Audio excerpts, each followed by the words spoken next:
Hello learners, a very good morning to all of you.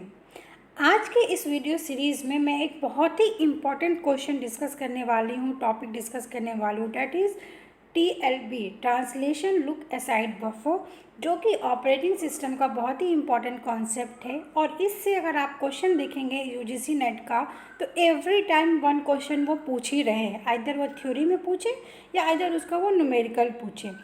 That's why मैंने ये ज़रूरी समझा कि आपको ये टॉपिक में बहुत ही ईजी लैंग्वेज में, अंडरस्टैंडेबल लैंग्वेज में आपको एक्सप्लेन कर दूँ। So let's start. पहले हमें ये समझना है कि जो TLB का कॉन्सेप्ट है वो आया किस लिए, what is the requirement of TLB।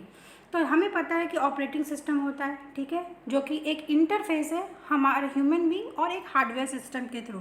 जैसे अगर आप कीबोर्ड से कुछ भी इनपुट दे रहे हैं, सपोज मैंने लिखा ABC, तो ABC हमारे मॉनिटर पे डिस्प्ले हो रहा है। तो क्या हमें ये समझ में आ रहा है कि हमने कीबोर्ड से जो भी इनपुट दिया वो डिजिटल फॉर्म में कन्वर्ट हुआ और वो हमारे मॉनिटर पे हमें डिस्प्ले हो रहा है हमारे ह्यूमन अंडरस्टेबल फॉर्म में। तो इसके बीच में एक इंटरफेस है जिसको हम ऑपरेटिंग सिस्टम बोलते हैं। तो ऑपरेटिंग सिस्टम का बहुत ही इम्पॉर्टेंट एक फीचर होता है मेमोरी मैनेजमेंट। हमें पता है कि आप एक मोबाइल यूज़ कर रहे हो, आप कोई भी डिवाइस यूज़ कर रहे हो, तो उसमें मेमोरी होता है, जो कि एक परमानेंट मेमोरी होगा, एक आपका टेम्प्रोरी मेमोरी होगा। तो जितने भी मेमोरी आपके यूज़ होते हैं उन सबको कौन मैनेज करता है? Operating system. इसके बाद जो मेमोरी मैनेजमेंट करता है ऑपरेटिंग सिस्टम, तो कंप्यूटर साइंस में उस चीज़ को टेक्निकली हम क्या बोलते हैं? पेजिंग सिस्टम बोलते हैं, पेजिंग कॉन्सेप्ट बोलते हैं, ठीक है। तो अब पेजिंग क्या है? तो पेजिंग में हम ये समझते हैं कि आप कोई भी टास्क जो परफॉर्म करते हो उसको ऑपरेटिंग सिस्टम में हम क्या बोलते हैं? प्रोसेस। प्रोसेस में it is an instance of any program. आप कोई भी प्रोग्राम लिख रहे हो, सपोज हमने एडिशन का प्रोग्राम लिखा, तो एडिशन के प्रोग्राम में हमें मालूम है 2 वेरिएबल होंगे, तो आप क्या करो, 2 वेरिएबल इनिशियलाइज करते हो। तो प्रोसेस मतलब आप कुछ भी परफॉर्म कर रहे हो, स्मॉल से स्मॉलेस्ट टास्क जो परफॉर्म कर रहे हो वो किसके हेल्प से होगा? प्रोसेस की मदद से करते हैं। देन उसके बाद प्रोसेस जो आप काम करता है, तो प्रोसेस क्या काम कर रहा है, उसको क्या काम करना है, नहीं करना है, ये सारे इन्फॉर्मेशन हमारे ऑपरेटिंग सिस्टम में एक पर्टिकुलर स्पेस में जाके स्टोर होती है, जिसको हम बोलते हैं पेज टेबल एंट्री, ठीक है। अब आप ये समझिए, एक क्वेश्चन यहाँ पे है कि where to place the page table such that all overall access time will be less. अब हमने ये बोला, ये समझाया आपको इस अभी तक मैंने इस वीडियो में कि ऑपरेटिंग सिस्टम में इसका ये टास्क है जिसको प्रोसेस की मदद से हम करते हैं, फिर प्रोसेस का इन्फॉर्मेशन यहाँ पे स्टोर होता है। तो आप क्वेश्चन ये है मेरा कि जो प्रोसेस का इन्फॉर्मेशन आप पर्टिकुलर किसी टेबल में स्टोर कर रहे हैं वो कहाँ पे होना चाहिए? वो मेन मेमोरी में होना चाहिए, सेकेंडरी मेमोरी में होना चाहिए, रजिस्टर में होना चाहिए, या कैच में स्टोर होना चाहिए? This is the question. तो इसका मैं आपको आंसर भी प्रोवाइड करती हूँ, और अगर आपको आंसर पता है तो आपको कमेंट सेक्शन में लिखिए। तो मैं आपको यहाँ पे एक्सप्लेन करती हूँ। सपोज़ मैंने क्या बोला कि मैं वो पेज टेबल की एंट्री रजिस्टर में स्टोर करूँगी, ठीक है। तो हमें मालूम है रजिस्टर क्या होता है, बहुत कॉस्टली आता है और उसका साइज़ भी बहुत स्मॉल है। तो क्या ऑपरेटिंग सिस्टम बहुत कम काम करता है? नहीं। ऑपरेटिंग सिस्टम अगर आप विंडोज़ यूज़ करते हो या एंड्रॉयड यूज़ करते हो, कितने सारे एप्लीकेशंस आप उसमें स्टोर करते हो, तो रजिस्टर तो उसका पॉसिबल सॉल्यूशन ही नहीं होगा। फिर मेन मेमोरी, तो मेन मेमोरी में हाँ हम कर सकते हैं, पर मेन मेमोरी का भी साइज़ बहुत बड़ा नहीं होता। क्यों? क्योंकि वो भी बहुत कॉस्टली है परचेस करने के लिए। तो हम ये देखेंगे कि मेन मेमोरी का साइज़ अगर बहुत बड़ा है, अगर सपोज़ आपने कोई इन्फॉर्मेशन वहाँ पे स्टोर किया, फ्रेम नंबर हमने स्टोर किया, तो आप फ्रेम को कहाँ पे जाके फाइंड आउट करोगे? फिर उसका एड्रेस भी आपको स्पेसिफाई करना होगा। तो इस तरीके के प्रॉब्लम्स होते हैं मेन मेमोरी में। और सेकेंडरी स्टोरेज में तो हम स्टोर ही नहीं करते, बिकॉज उसका ऑल्दो उसका साइज़ बहुत बिग है, बट उसमें स्पीड या एक्सेसिंग टाइम हमारा स्लो हो जाता है। तो हमारे पास ऑप्शन क्या बचा? कैच मेमोरी, ठीक है। तो कैच एक ऐसा इंटरफेस है या एक ऐसा स्मॉलेस्ट मेमोरी है जिसमें हम यूज़ करते हैं और पेजिंग के कॉन्सेप्ट में यूज़ करते हैं। तो what is cache? To overcome previous problem, a high speed cache is set up for page table entries called translation lookaside buffer.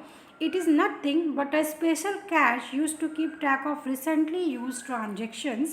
TLB contains page table entries that have been recently used.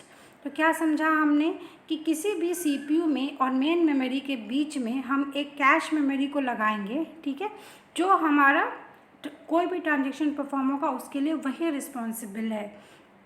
अब जो TLB का concept है, basically हम इस diagram से मैं आपको explain करती हूँ। जैसा हमें मालूम होता है पेजिंग में कि सीपीयू है उसको वो लॉजिकल एड्रेस जनरेट करेगा। लॉजिकल एड्रेस मीन्स व्हाट, कि जो हमारा पेजेस है, अभी हमने क्या समझा कि ऑपरेटिंग सिस्टम में पेजेस होते हैं, प्रोसेस होते हैं, ठीक है। तो यहाँ पे आपका क्या है कि पेजेस हैं और यहाँ पे इसका एड्रेस हो गया ऑफसेट। तो अगर हमें क्या करना है, सपोज सीपीयू ने बोला मुझे एक नंबर का फाइल चाहिए, तो वो पेज में जाएगा, फिर यहाँ से वो कैच में सर्च करेगा। अगर यस उसको मिल गया तो वो क्या कहलाएगा, आपका हिट हो गया। ऑब्वियस सी बात है, अगर आप कोई फाइल फाइंड आउट कर रहे हो, वो अगर आपको उस पर्टिकुलर फोल्डर में मिलता है तो हम क्या बोलते हैं कि फाइल फाउंड। सिमिलर कॉन्सेप्ट आपका ऑपरेटिंग सिस्टम में भी है कि आपने किसी पेज के लिए एक्सेस किया, रिक्वेस्ट किया और उसको कैश में जाके सर्च किया, हमें कैश में मिल गई तो उसको हम क्या बोलेंगे, cache hit, TLB hit, this all things are same, ठीक है। और अगर नहीं मिला तो क्या करेंगे, अगर नहीं मिला तो आप क्या करोगे, टीएलबी में नहीं जाओगे, फिर से आप पेज टेबल में जाओगे, जहाँ पेज टेबल बनाए, और फिर उसके बाद आप टीएलबी में जाओगे, देन फिर मेन मेमोरी में आओगे।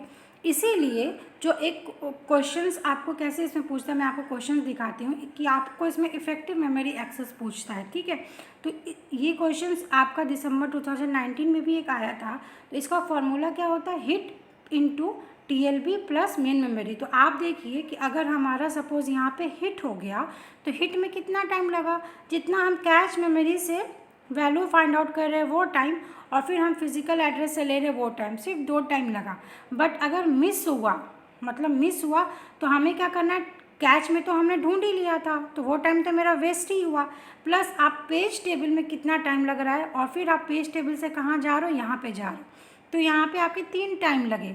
तो जो पेज टेबल होता है उसको ही हम मेन मेमोरी के एक्सेस टाइम के इक्विवेलेंट वैल्यूज़ ले लेते हैं। डैट्स वाई जो आपका इफेक्टिव मेमोरी एक्सेस का फॉर्मूला बनता है, यहाँ पे हम कभी कभी 2m भी लिखते हैं, ठीक है। 2m का मतलब यही कि आपका टीएलबी में कितना टाइम लगा, मतलब आप कैश में कितना टाइम लगा किसी भी ट्रांजेक्शन्स को फाइंड आउट करने में, फिर पेज टेबल की एंट्री क्या हो गई, और मेन मेमोरी से एक्सेस करने में टाइम क्या हुआ। तो इस तरीके से ये फार्मूला यहाँ पे डिराइव होता है, और इसी कॉन्सेप्ट को मैंने यहाँ पे इस स्लाइड में भी एक्सप्लेन किया है कि आपका टीएलबी हिट क्या होगा। तो CPU generates virtual address, it is checked in TLB, अगर वो प्रेजेंट है तो उसके करस्पॉन्डिंग आप फ्रेम नंबर लोगे और उसको जाके मेन मेमोरी से आप रिट्रीव कर लोगे।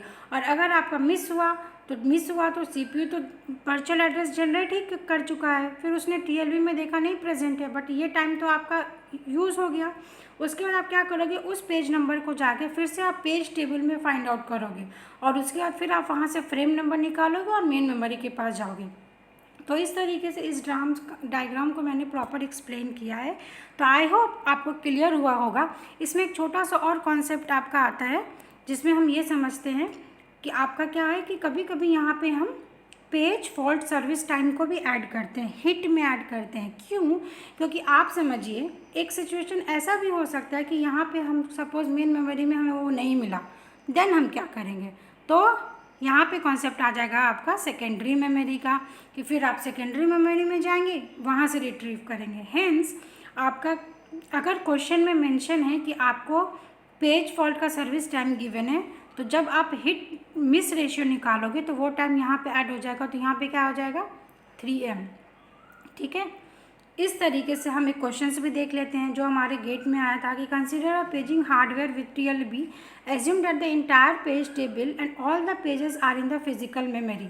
तो यहाँ पे पहले ही से बोल दिया कि आप एज्यूम कर लो कि सब कुछ मेन मेमोरी या फिजिकल मेमोरी में है, तो यहाँ पे आप सर्विस टाइम आएगा नहीं आएगा, क्योंकि हमको सेकेंडरी मेमोरी की ज़रूरत ही नहीं पड़ी। It takes 10 milliseconds to search in TLB, 80 milliseconds to search in physical memory. TLB hit ratio is 0.6 and आपसे पूछा what is effective memory access time, तो क्या होगा effective memory access time क्या हो जाएगा, hit ratio तो given है आपको 0.6, फिर TLB को कितना टाइम लगा 10, तो हमने लिखा 10, मेन मेमोरी से एक्सेस करने में कितना टाइम लगा 80, देन अगर आपका 0.6 है हिट तो मिस क्या हो जाएगा 0.4, और उसके बाद यहाँ पे हमने फिर से लिखा टीएलबी का टाइम और 2 टाइम्स 80 लिखा। क्यों लिखा? क्योंकि अभी मैंने आपको एक्सप्लेन किया कि यहाँ पे आपको हिट मिस हो गया मतलब आप क्या करोगे, फिर से पेज टेबल में फाइंड आउट करोगे और फिर उसको जाके मेन मेमोरी से सर्च करोगे। हेंस यहाँ पे आपका क्या आ जाएगा 2m। तो इसको आप सॉल्व करेंगे तो आपका ऑप्शन 2 करेक्ट हो जाएगा। तो आई होप मैंने इसको बहुत इजी वे में आपको समझाने की कोशिश करी है कि टीएलबी क्या होता है और वो कॉन्सेप्ट कहाँ से आया। आप ऐसा नहीं समझेंगे कि हाँ ये इफ़ेक्टिव मेमोरी एक्सेस का टाइम टफ़ है, नहीं, वो बहुत इजी है। आपको सिर्फ उस फिगर को समझना था कि हम पेजिंग में क्या क्या करते हैं। और आपको मैं बता दूं, ये जो फिगर मैंने एक्सप्लेन किया है, this figure is very much important because इससे बहुत ही थ्योरेटिकल क्वेश्चन बनता है। वो कैच के बारे में ही क्वेश्चन पूछ लेते हैं, लॉजिकल एड्रेस में पूछते हैं पेज होगा या फ्रेम होगा, फिजिकल एड्रेस में पेज होगा या फ्रेम होगा। तो आप इस पेज को बहुत ध्यान से समझिए क्योंकि इससे बहुत छोटे छोटे क्वेश्चंस बनते हैं। तो विद दिस वर्ड्स आज का सेशन मैं यहाँ पे ही स्टॉप करती हूँ। आई होप कि आपको ये सेशन अच्छा लगा हो। Thank you so much.